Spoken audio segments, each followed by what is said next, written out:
Oh, masayang araw mga ka-PL. Hindi lang mga gabinete ni Marcos ang nagsisipag-resign sa kanilang pwesto dahil sa kahihiyan sa kasalukuyang administrasyon mga kababayan. Kahit ang miyembro ng Sandatahang Lakas, kasundaluhan mga kababayan, hindi ko naman po sinasabing marami, hindi ko po sinasabing lahat, pero meron pong iilan na nag-withdraw na po ng suporta kay Pangulong Bongbong Marcos mga kababayan. Di ba ga? Nakakahiya. Sa administrasyon na lang merong ganire mga kababayan.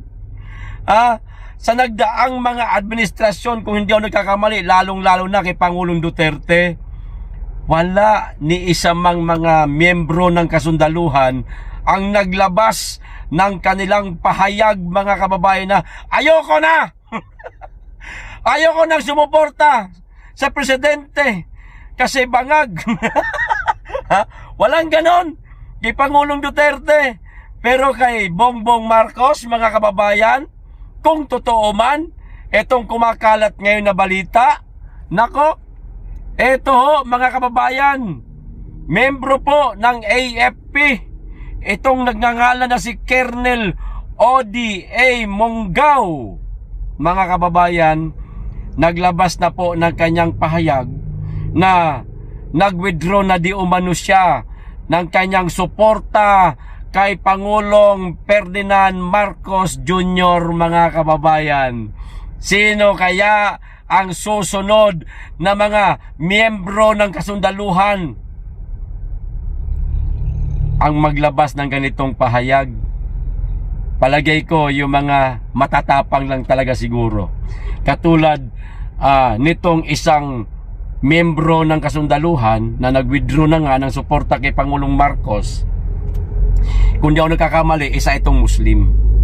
Muslim lang ba na mga kasundaluhan o kapulisan ang kayang maglabas ng ganitong pahayag na ayoko na kay Marcos, ayoko na sumuporta? Mga Muslim lang ba? Talaga bang sadyang may dugong mandirigma, matatapang kaming mga Muslim? Sa bagay mga kababayan, hindi lang naman po mga kapulisan kasundaluhan ang nag-withdraw ng suporta.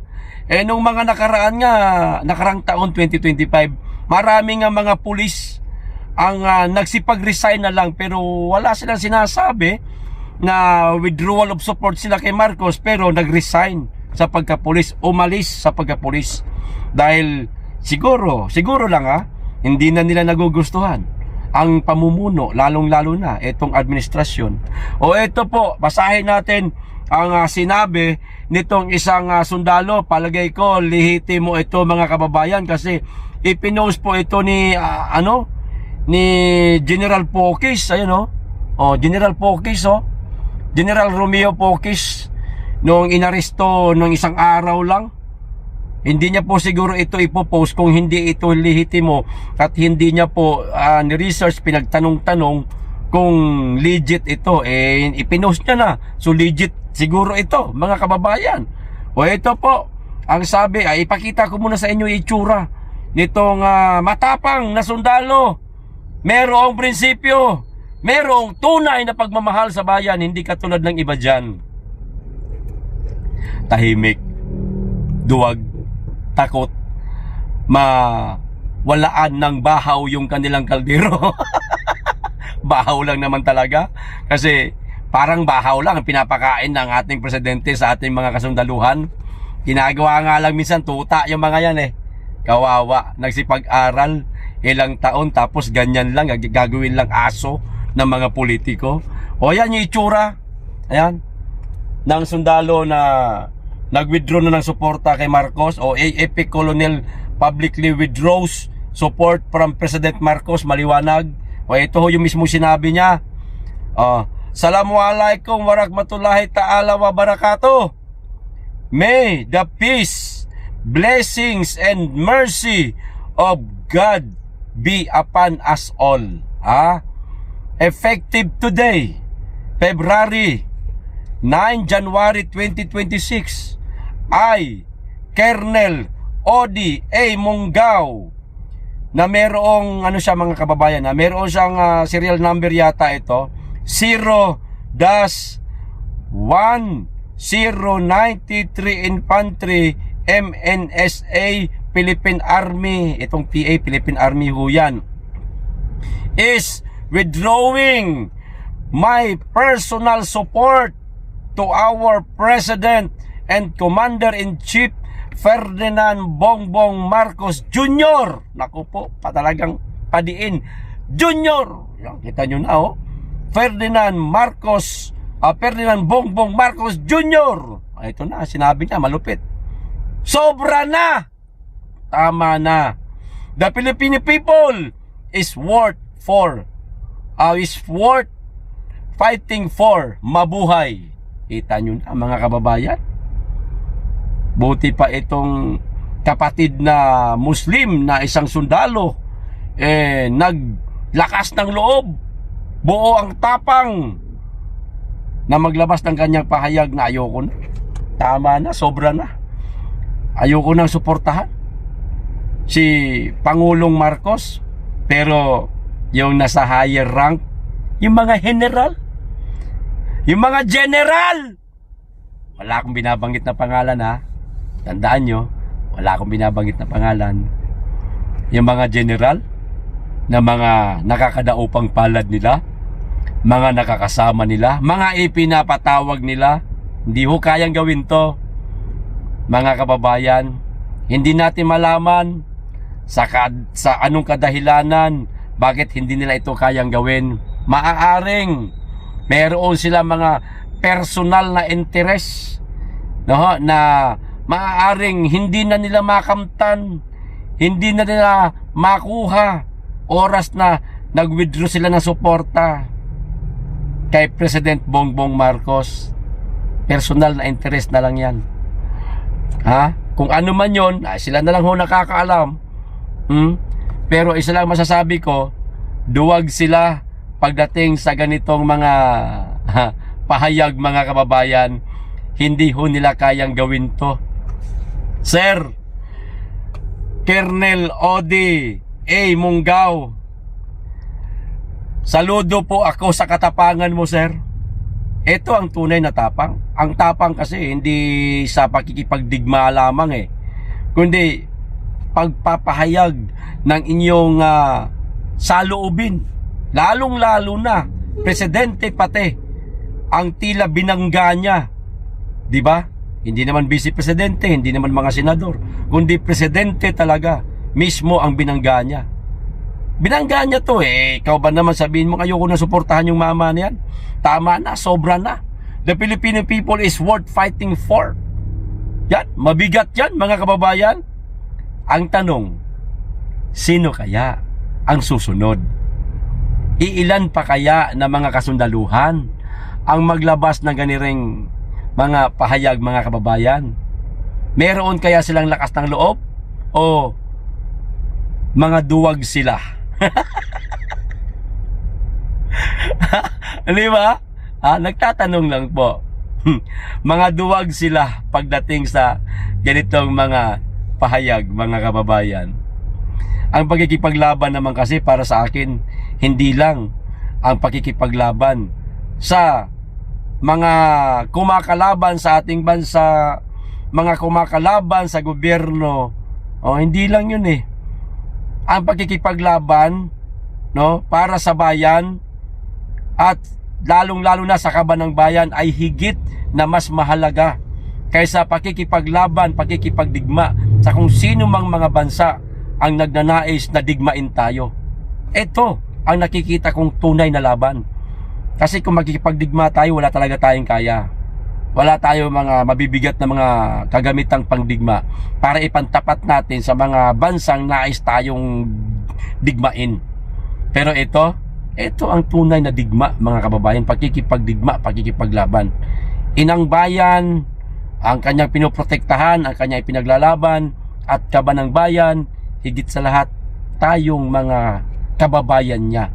Saludo po ako sa iyo, Sir Colonel Odi A. Monggao, saludo po ako sa inyong katapangan, sa inyong tunay na pagmamahal sa ating bayan at sa mamamayan na handa mong paglingkuran anumang araw kung sakasakali na merong nagnanais na mang-api sa ating inang bayan at pagnakawan ubusin ang kaban ng bayan. Saludo po ako sa iyo, sir. Sana marami pa pong mga kasundaluhan ang magiging kagaya ho ninyo.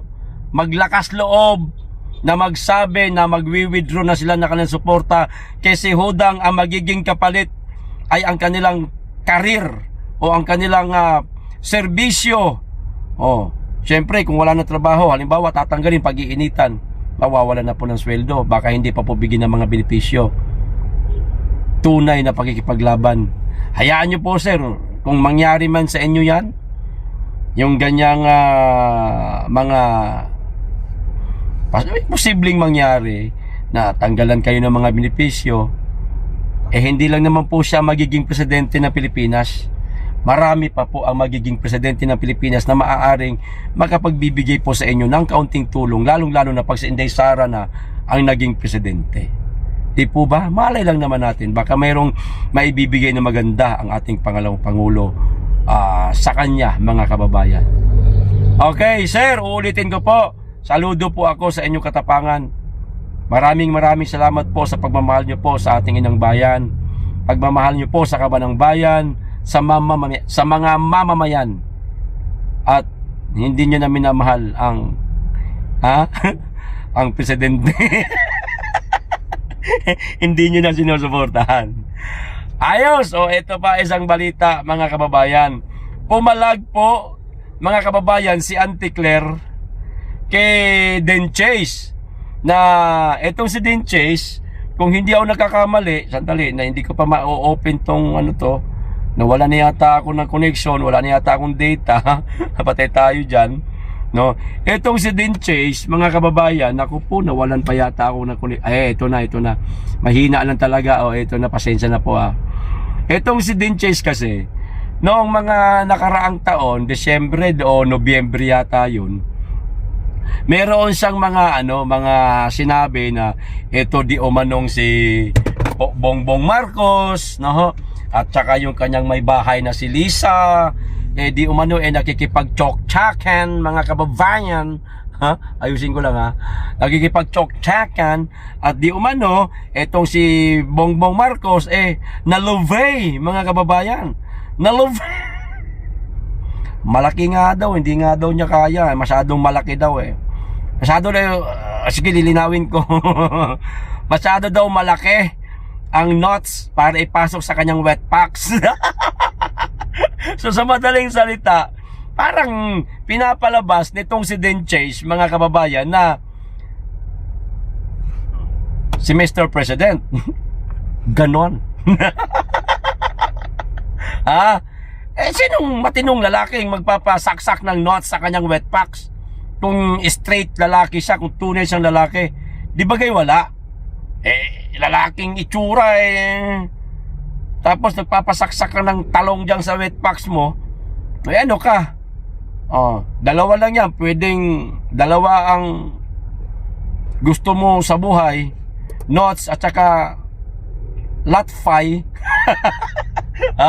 O di kaya straight na na malambot ang puso mo, pusong mamon ka. Eto po, pumalag si Auntie Claire. Hindi daw bakla si Mr. President. Yung basahin ko. Jose Claire Castro, pinasinungalingan ang paratang na bakla ang Pangulo. What?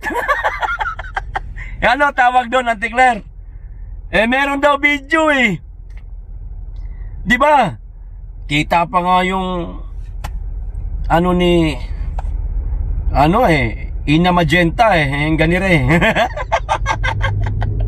Kita nga sa litrato Sabagay, pwede namang palusutan niya, mga kababayan. Sabihin nila AI lang yan, hindi yan totoo, gawa-gawa lang yan. Lagi na lang tayong AI, hindi na tayo nagbira. Itong AI minsan nakakasira ito na. Ito sabi niya, Mariing pinasinungalingan ng Malacanang ang mga bagong paratang laban kay Pangulong Ferdinand Marcos Jr. at First Lady Lisa Araneta Marcos kaugnay ng expose ng American-based vlogger na si Den Chase na nagbunyag umano ng isang lalaking sinasabing kinontrata upang tirahin ang Pangulo. Tirahin, lilinawin ko, baka mamaya misinterpret nitong mga buang na ito. Sabihin kung anong tira na naman na sasabihin. Tirahin sa wet packs. Yan, maliwanag. Oh, tirahin sa wet packs.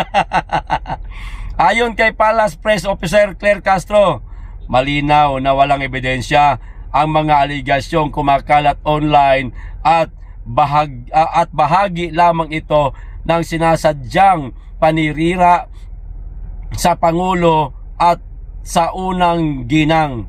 Claire Castro, meron nga video Den Chase, paninira lang daw ang ginagawa mo. Hindi daw totoo. Sinungaling ka, fake news ka daw, Den Chase. Papaano yan? Hinahamon ka ni Auntie Claire. Ilabas nyo na ang video. Ilabas nyo na.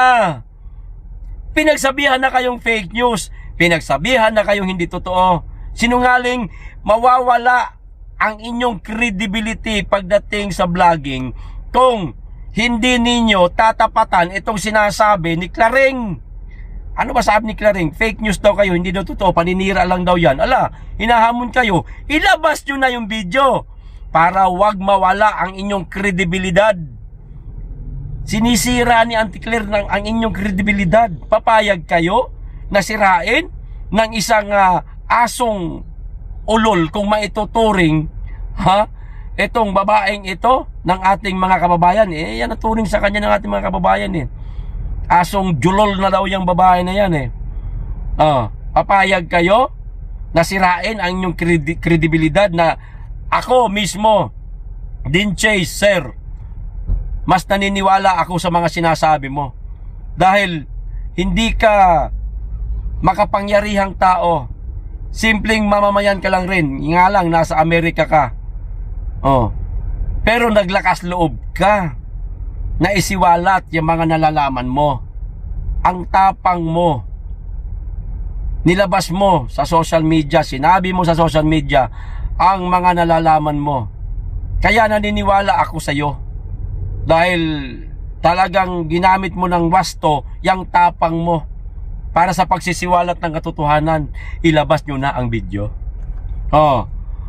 Rumors concerning President Marcos Jr. and Ethel Lisa are being spread to harm their character and integrity. Pahayag ni Castro, ipinapakalat ang mga chismis laban kina Pangulong Marcos Jr. at First Lady Lisa upang sirain ang kanilang pagkatao at integridad. Paano ba yan? Sinisira mo lang daw. Den Chase, ilabas mo na ang video. Ilabas na yan. Ilabas ang video. Ilabas na yan. Dagdag pa niya, nagiging madali ang pagpapakalat ng ganitong uri ng kasinungalingan dahil wala umanong konkretong patunay ang mga akusasyon. Kita nyo na? Wala daw konkretong patunay. Nasaan? Den Chase, konkretong patunay po ang hinahanap ni Claring. Ipakita nyo na, ilabas nyo na para matahimik ang bibig ng babae na yan. Ako, hinahamon na talaga kayo. Huwag kayong papayag na hamun-hamunin kayo ng isang itinuturing na asong julol ng ating mga kababayan. Ito pa, in the absence of evidence, anyone may spread falsehood, to promote a politician or to troll for a fee. Ani Castro, bayaran daw kayo. Den Chase, bayaran daw ikaw. Troll ka daw, bayaran ka daw. Kaya mo lang daw ipinapakalat yan dahil sa kapalit na salapi. Naku, papayag ka nyan, Den Chase. Den Chase, bayaran ka raw, bayaran ka daw. Paano ba yan? Inahamon ka talaga, ilabas mo na ang ebidensya. Sa kawalan ng ebidensya, kahit sino ay maaari magpakalat ng kasinungalingan para iangat ang isang politiko o manira kapalit ang bayad. Kita nyo na, tinagalog ko pa. Binigyan din ng palasyo na hindi lamang personal na reputasyon ang nasisira sa ganitong disinformation, kundi pati ang mas malawak na interes ng bansa. Sinisira mo daw din, Chase, hindi lang mang si Marcos at si Lisa, kundi ang interes ng bansa. Hindi pa ba sira ang bansa? Mamaya may dadagdag ako. Tapusin ko lang to. Immediate action is necessary to address this falsehood, which will affect not only victim or fake news but also our tourism and economy, giit ni Castro. Ulitin ko pa, Tagalog. Kailangang may agarang aksyon laban sa mga kasinungalingang ito dahil hindi lamang ang mga biktima ng fake news ang apektado, kundi pati ang turismo at ekonomiya ng bansa. Yan ang sabi ni Auntie Claire, mga kababayan. Din, Chase, ulitin ko, hinahamon ka ni Auntie Claring. Hinahamon ka ni Auntie Claring. Huwag mo nang tagalan. Huwag mo nang tagalan. Ilabas mo na ang ebidensya sa lalong madaling panahon para hindi masira ang iyong kredibilidad pagdating sa vlogging, lalong-lalo na meron kang profesyon na iniingatan. At yung profesyon mo na yan, diyan ka nabubuhay, diyan ka nakakatulong sa iyong mga mahal sa buhay, hindi sa pamamagitan ng pagiging vlogger. Dahil alam ko, hindi monetize yung channel mo o yung kanyang Facebook page, hindi ka kumikita dyan. Kundi kumikita ka, nabubuhay ka sa profesyon mo na maaaring madamay dahil tila inaalisan ka, tinatanggalan ka ng kredibilidad nitong si Claring, no? Para masira din ang pagkatao mo. Counter niya ito sa'yo. Huwag kang papayag na ganon, sir. Ilabas mo ang totoo. Okay, ito pa isang balita, mga kababayan. Ferdinand Marcos Jr. has inaugurate the 2.16 kilometer Kamalanyugan Bridge and Cagayan, calling it a model infrastructure project that's cut travel time and boost economic activity in northern Luzon. Marcos inaugurate Cagayan Bridge, call it modern infra project. Mga kababayan, kung hindi ako nagkakamali, itong inaugurate ni Marcos na isang tulay sa Kamalanyugan sa Cagayan ay sa build pa ito, mga kababayan. Sa build, sandali, may hinahanap lang ako, naririto yan ito basahin ko lang the Kamalanyugan Bridge is a major new cable-stayed bridge in Cagayan, Philippines, connecting Apari and Kamalanyugan. Okay? Kailan ito? Kinonstruct starting in 2021. Ayun, nakikita nyo naman po.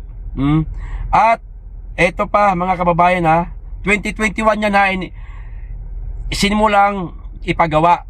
So, sa madaling salita, Duterte time yan, mga kababayan. Significant part of the build po ito, program. Kay Tatay Digong po ito. Pero, inangkin na naman ni Bongbong Marcos, mga kababayan. Nag-inaugurate siya. Baka sabihin mo kasi nila na kanila na naman ito. Uunahan na natin sila. Ito, basahin ko, ipapakita ko sa inyo. Ayan, medyo mahaba-haba ito. The Kamalanyugan Bridge is a major new cable-stayed bridge in Cagayan, Philippines, connecting Apari and Kamalanyugan, designed to boost connectivity, tourism, and economic for eastern and western Cagayan by providing better access across the Cagayan River, with construction starting in 2021. and expecting completion targeted for early 2026.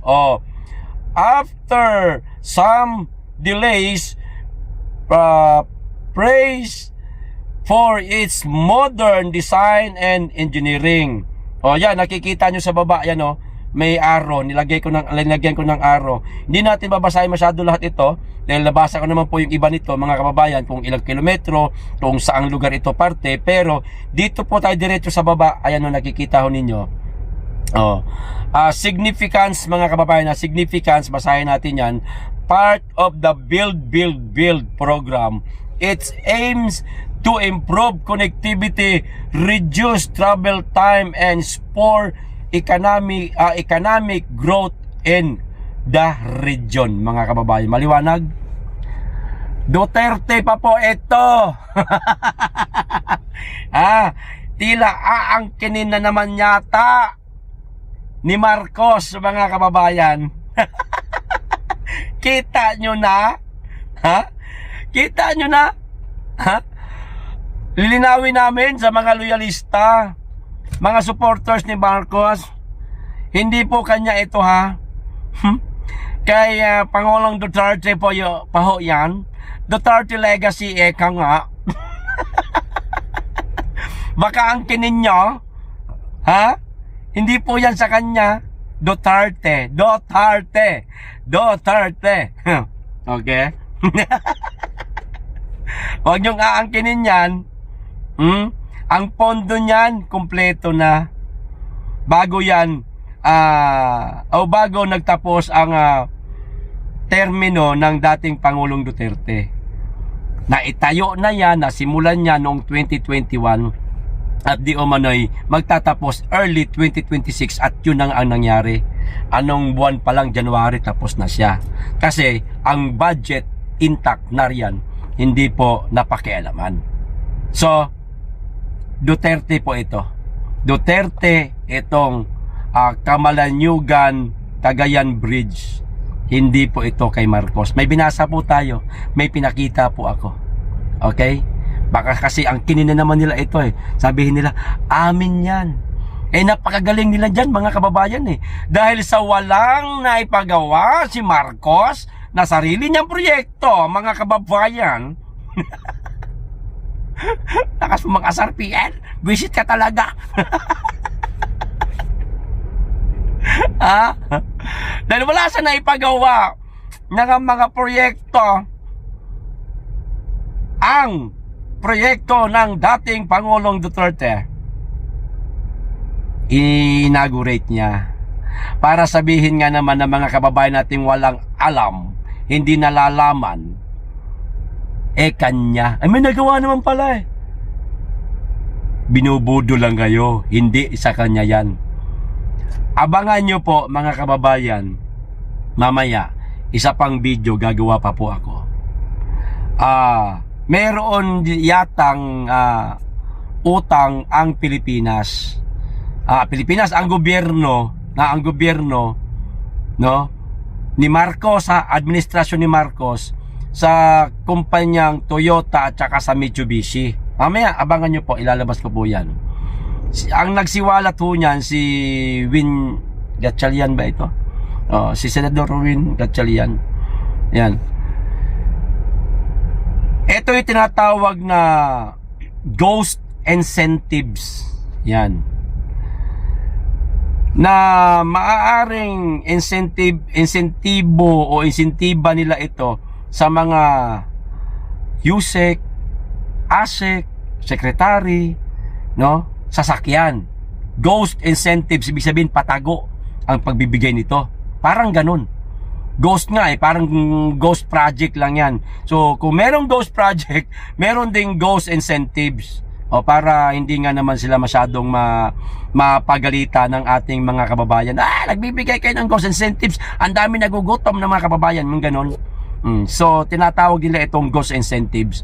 Utang, yung mga sasakyan para sa mga hindi natin alam, ito nililinaw ko, hindi tayo masyadong sigurado dyan kung sa mga empleyado nga ito o sa mga ASEC, sa mga sa mga kalihim, no? Hindi natin sigurado kung doon napunta yung mga sasakyan. Basta merong utang ang administrasyong Marcos, sa madaling salita, sa Toyota at saka sa Mitsubishi. Pero imbes na maglaan sila ng pondo, pera para ipambayad sa utang na yan, sa dalawang kumpanya na yan,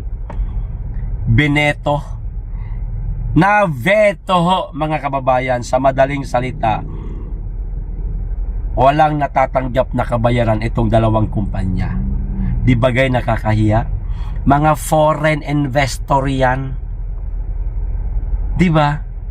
Ano na lang ang sasabihin ng iba pang mga foreign investor na nagnanais sana na maglagay na kanilang negosyo dito sa ating bansa? Ano ang sasabihin? May gana pa kaya silang maglagay ng negosyo rito? Wala na. Dahil yung utang nitong dalawang kumpanyang ito, veneto. Yung utang ng administrasyong Marcos di umano sa dalawang kumpanyang ito, veneto. So hindi mababayaran itong dalawang kumpanyang ito. Maniningil sila ng maniningil pero walang perang ibabayad kasi na-veto. Yan. Kahihiyan po ito, hindi lang ng Pilipinas, mismong presidente ng ating bansa, mga kababayan. Yung video mamaya ilalabas ko po, abang-abangan nyo po yung kumpletong detalye na sasabihin ko po. Okay, hanggang dito lang. Maraming salamat, mag-iingat kayong lagi at higit sa lahat, mahalin po natin ang Pilipinas.